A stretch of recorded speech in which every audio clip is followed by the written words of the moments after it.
It was something otherworldly. It scared the hell out of me. Pair of eyes, sharp eyes. They were angry and they were staring down at me. It's a guy just standing there. He just appears. And she slowly just starts rolling towards me. I was just overcome with fear. Quiet on the set, team 5, take 4. I've been working on Tyler Perry's House of Pain for the past several years. My boyfriend had a production company that we were working on. We had several deals on the table. My boyfriend is also my business partner, so that definitely made it more challenging. We had tried everything. At this point, I was living at my boyfriend's house. He had asked me to move in our attempt to try to, have a great go at things and make things right. I was washing my face and looked up in the mirror. And floating kind of behind me was this little piece of a cloud floating gently in the mirror over my left shoulder. I wiped my eyes, dried my face off, and I looked at it again, and it was still there. Of course, my initial instinct was, oh my God. I turned around, and I still saw it. It really did kind of freak me out. What the hell is going on here? I don't know, but I'm gonna close the door and hopefully it'll go away. A couple days passed. I was getting ready for bed and I'd left the light on in the closet. I walked in and I saw this haze covering the ceiling. It was something otherworldly, that it wasn't just fog or steam or something that had logical explanation. It scared the hell out of me, and I turned the light off, I closed the door, and I jumped my ass into bed. I just was kind of lying in bed, and over the bed at my boyfriend's house, there is a large mirror. I could see clearly in the mirror, like this kind of fog formed on the mirror. The fog formed directly over only my reflection. And then it left.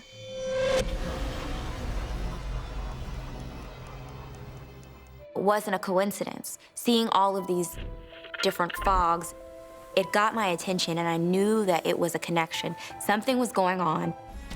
What's up? He came home one day, What's going on? angry. I'm tired of things back and forth.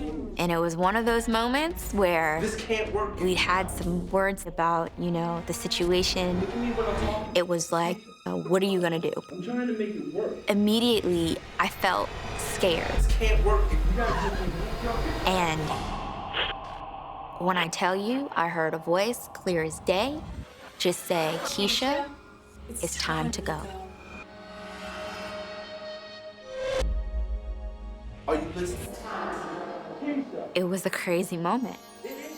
And then, at that point, I just felt the sensation of when a warm hand just lays their hand on your shoulder, like a comforting, I'm here. Keshia, are you listening to me? And then I heard a voice say, Baby, it's okay. baby, it's okay.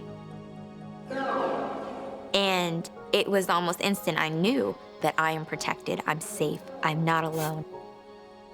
It was a different feeling. I think my boyfriend was threatened by the change he saw in me, and he felt his control going. I said, it's time for me to go. Keshia. And that's what I did.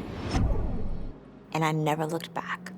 My great-grandmother, my Nana's mom, had passed before I was born. She actually died when my Nana was a really little girl. When I saw the picture of her, I knew it was her. So I started, asking my Nana more information about her. What was her life like? She was killed. My great-grandfather actually murdered her. My Nana was actually standing there with her, and he shot her. And now she's watching over me. I really feel like she's one of my guardian angels. I really, really do. In retrospect, it was the best decision of my life. And I'm in such a happy place. And I came out of it with some life lessons. I know my counterpart exists. So I'm gonna wait for him to come. And I'm not gonna settle. And neither should anyone else. It's like 1981. And my friends called me and said, do you want to work in the Dakotas? And at that time, I was just kind of hanging out. So I said, sure. We went to a town called Dickinson, North Dakota. And the whole time I was there, it never got above 2 degrees. We were there for 3 months working all kind of little places. One night, we had to go all the way up to Rapid City. And we're working this bar. After we finished the show, we had a little hotel, and it was a terrible hotel room with a bed squeak even before you get into them. So I say to Jeff, who's the guy who ran the whole tour, hey man, let's get out of here tonight and we'll bail. We'll just go now. So we get going after about 11 o'clock at night. We're driving, and everything seems to be fine. And then all of a sudden, it starts fogging a little bit. We couldn't see nothing. And we're going slow. I said, Jeff, why don't we speed it up a little bit, get going? And Jeff says, I can't speed up. What's wrong with the car? And says, nothing wrong with the car, but I'm coasting. we've been coasting. And I realize we're in total darkness. There's just nothing.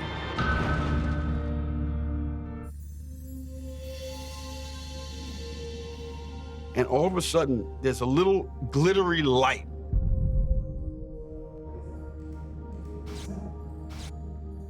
And as we got closer, we realized it was a gas station.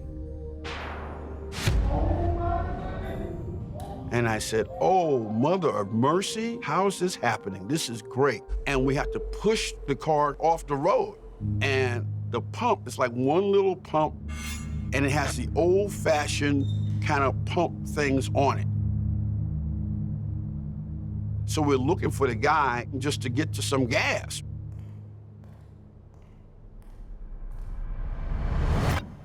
We open the door.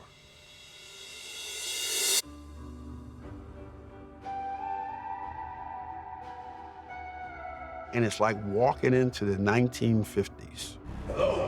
We're looking around.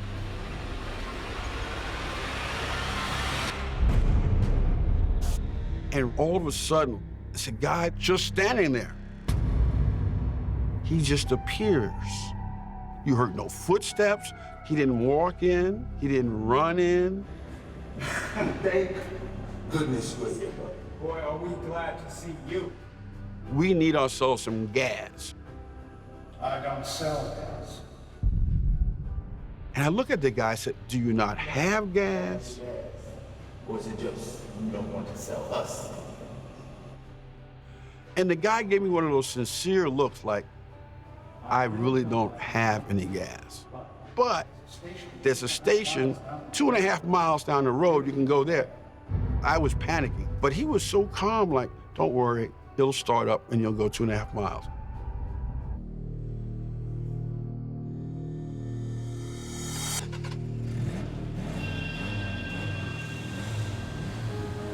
The car starts up.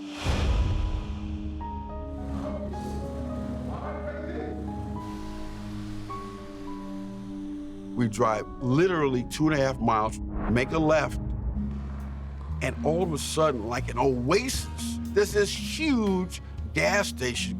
And there was a girl there. We're talking to her and saying, thank goodness the guy at the gas station down the road really helped us out, told us about you guys. We didn't even know you guys were around. And the girl looks at us and goes, there is no gas station down the road. We're the only gas station in town. and we look at each other like. And I said to her, we were at the gas station down the road, about 2.5 miles down the road. And she said, there was a station there like 30 years ago. And the guy who ran it is long gone. She says, my dad knew the guy, and he was a great guy. The guy had some tax problems and just closed down the station. And he committed suicide. And she said, when this happened, everybody was so crushed because he was always helping people. So we decided to drive back. When we got there was no gas station. There was nothing there. And we look at each other and we realize something of the paranormal has happened. And you figure to this day, maybe this guy wanted to help people. And he came back from wherever he came back from just to help us for this brief moment in time. When I was 12 years old, living in Atlanta, Georgia, my mom, my brother, and I moved into my mom's dream house. It was everything we could ever imagine, everything we could ask for. One night, I'm laying in bed. Every night, before I go to bed, I make sure my doors are closed.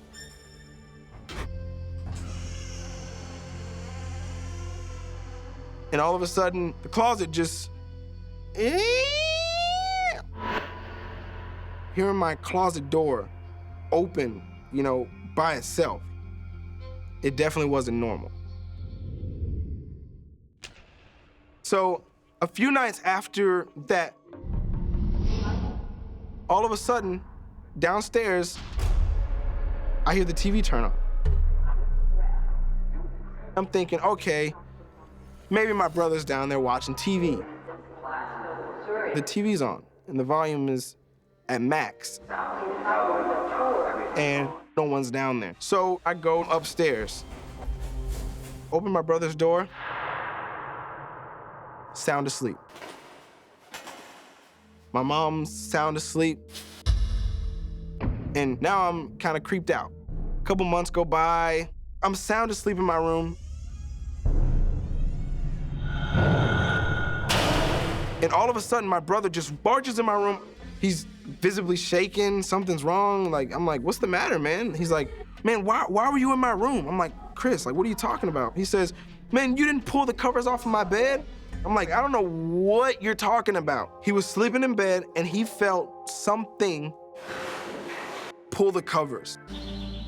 We told my mom about it, and, you know, my mom, every time we mentioned, you know, little things to her, she would just kind of, you know, brush them off.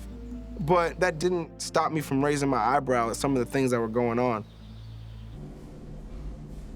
I get up to go use the restroom, and at the end of the hall, I see this elderly woman just sitting in a wheelchair. Extremely skinny, glowing white skin, glowing white hair. And she has glasses. And she was staring at me. And she slowly just starts rolling towards me. I was just overcome with fear. I didn't know what to do. I didn't know what to think. All I know is that I saw with my own eyes an elderly woman in a wheelchair coming towards me. When I broke the news to my mom what I saw, my mom told me, oh, you know, it was probably just a flicker of a light. Oh, it was a candle. So now it was to the point where I was sounding crazy, but I know what I saw. One day we're going to this function,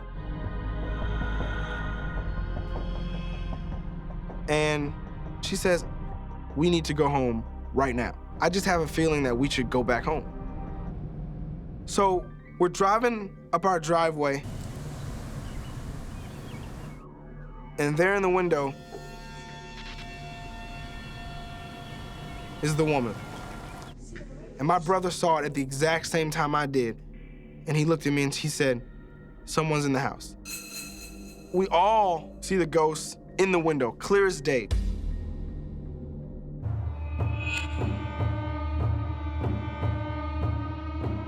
And as soon as she disappeared, we come around to the back of the house. The entire backyard is engulfed in flames. And that's when my mom called the fire department. You know, they got there and, you know, they put the fire out. My mom really, you know, she couldn't put it off anymore. And that's when my mom called me in her room and she sat me down and she said, listen, I didn't want to tell you this, but there was an old woman that lived here before we did. And she passed away. She said, my brother's bedroom was in fact that elderly woman's bedroom. That house was given to that woman through generations and generations. Apparently, she was the only one in her family that did not have kids, so she didn't have anyone to give the house to. I think, in a sense, we are the next generation to her family that she's looking out for, and she's making sure everything's well in that house. She's not haunting the house. I wouldn't call it haunting. I would say she's protecting that house.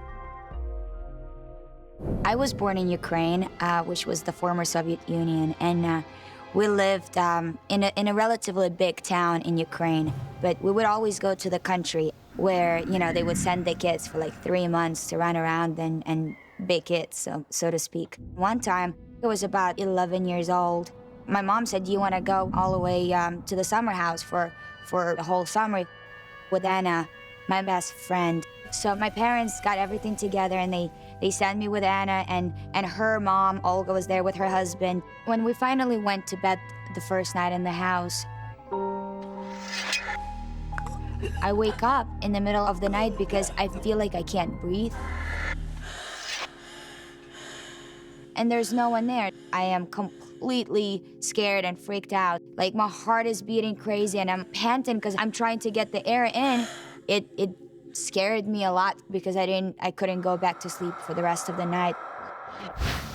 The next morning when I went downstairs and I told them what happened, that I thought something was in the room and that something was sitting on me and squeezing my neck. They all, you know, listened to me, but they all smiled and said, don't worry, it's just a bad dream. So again, we have a great day, and then the next night I'm going to bed. I wake up, pinned down to the bed, and I'm in the pillow and open my eyes. A pair of eyes, sharp eyes. They were angry and they were staring down at me, and I could see a silhouette, like a silhouette of a man sitting on top of me. Everybody like ran into the room and I'm crying. At this point, I'm hysterically crying because I know that I wasn't imagining anything. In the morning, when I finally came downstairs to have breakfast, I walked in and everyone that was in the kitchen and sitting around, they just stopped talking and they just stared at me. And I feel horrible because I think, you know, I'm disrupting their vacation. I'm too much of a nuisance. I started apologizing and they said, go look in the mirror. There were fingerprints. Like, you know, something must have been squeezing or pressing on my neck to leave the marks. And I finally got home and my grandma, my mom's mom, she goes, tell me what happened. And I told my grandma the whole story and she goes, well, what room were you sleeping in? And I said, well, we were sleeping in Anna's uncle's room. Anna's uncle went to Afghanistan to fight a war in the 70s. A lot of Russian men just gone missing without any notice. After, you know, many years, they assumed that he got killed in the war. But the room that he lived in before was never touched. When I told my grandma, she goes, you know what happened? You were probably disrupting the peace, and the house spirit that protects that house did not like anyone, like any stranger staying in his room.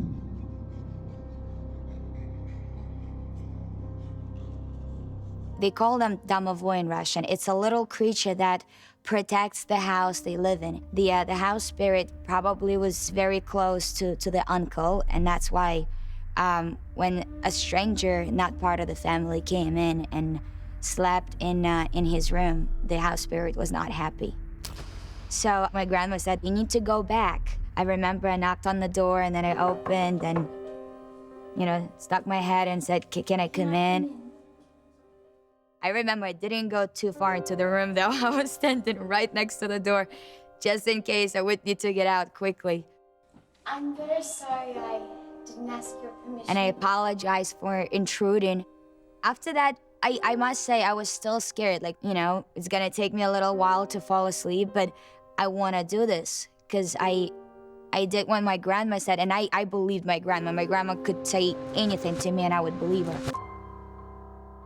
And then when I finally fell asleep, I wake up, not because something is choking me, because I felt that there was someone in the room. And when I opened my eyes, I saw the house spirit sitting on the corner and crying, quietly crying. He was crying not because he was upset that I was there. I think the cry was because the house spirit understood that the uncle is never coming back. Then I kind of put my head up and sat up, and he just evaporated. He wasn't there anymore.